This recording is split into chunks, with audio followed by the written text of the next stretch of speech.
only in private, Aaron. You have to be a moral idiot to think at this point that Israel's massacre in Gaza is the application of international humanitarian law. But Congress isn't really. Number one, on October 8th, there were 3 statements made by senior officials. Statement number 1 by Defense Minister Gallon. We're not letting in any water, fuel, food, or electricity. Full stop. Statement number 2 by Chaim Herzog, the president of Israel. Excuse me? Herzog. Or Yitzhak Herzog, excuse me. Yitzhak Herzog. We don't distinguish between civilians and combatants in Gaza. They're all Hamas. Statement number 3 by Netanyahu, Prime Minister Netanyahu.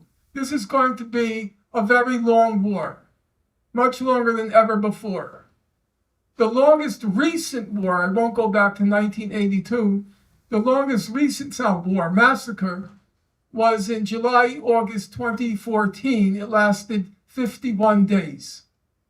So if you add those 3 statements up, what you have is no food, no water, no electricity, and no fuel for 51 plus days to the entire population of Gaza.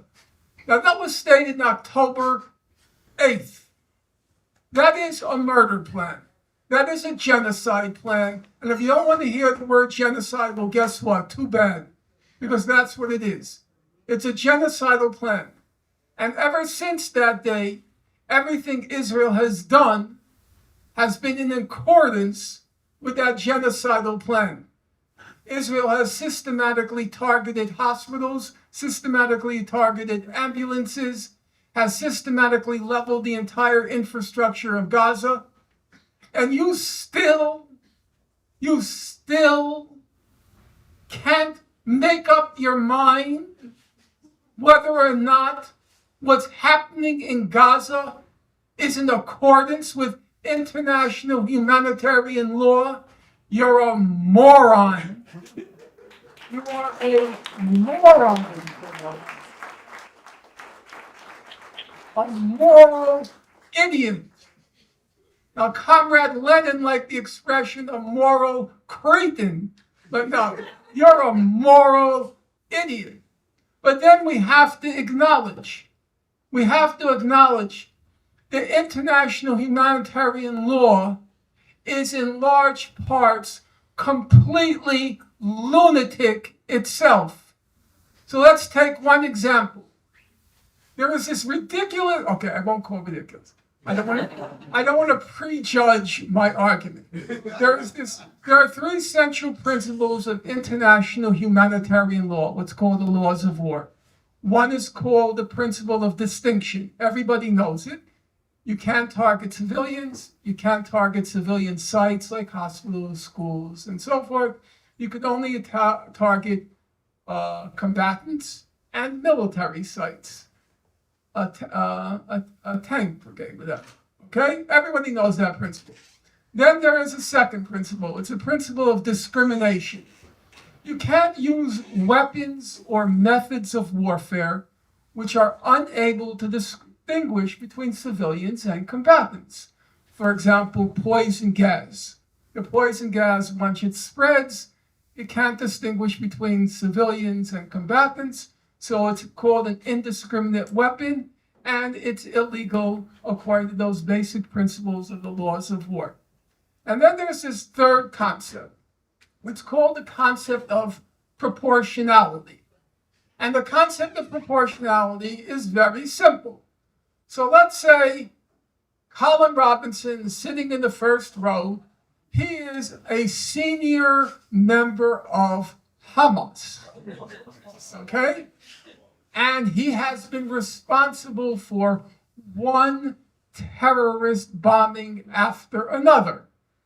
Can you raise your hand, Colin? Because people are straining to see you. Okay. Now, the question of proportionality is as follows. If Colin is a legitimate military target because he's a combatant, having committed and will commit in the future many heinous crimes, how many civilians are you allowed to kill in order to legitimately, according to the laws of war, take out, if you don't mind that expression, Colin, take out Colin?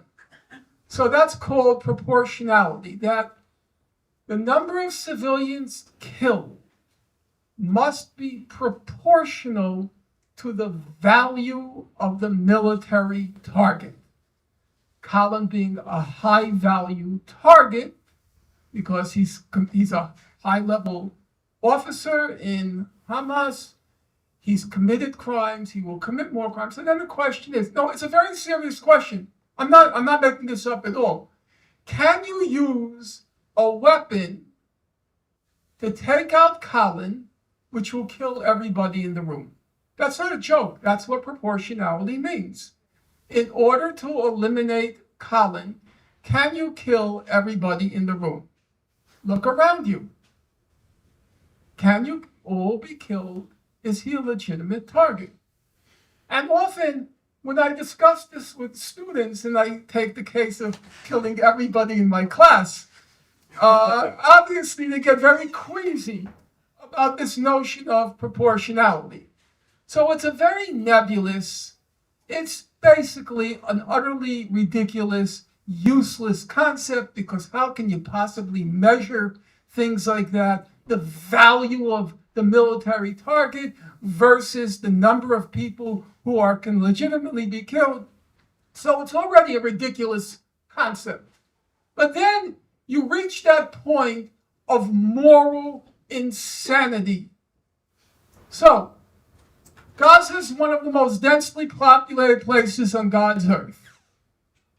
And then, it is among the most densely places on God's earth, Jabalia refugee camp is among the most densely populated places in Gaza. And then, 3 days ago, Israel dropped two 2,000-ton bombs on Jabalia. Okay. That to me sounds... and they claim there was a Hamas leader there, and there were also the tunnels. The tunnels. And then you read the Guardian newspaper. I opened up the Guardian, and the Guardian has an expert in international humanitarian law. Those doctors of death, the experts.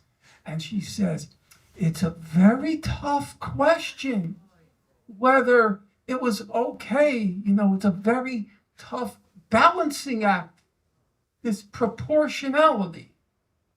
And at that point, you just have to say, if you think that's a tough question, whether or not it's legitimate to drop two 2,000, is it pound? Pound.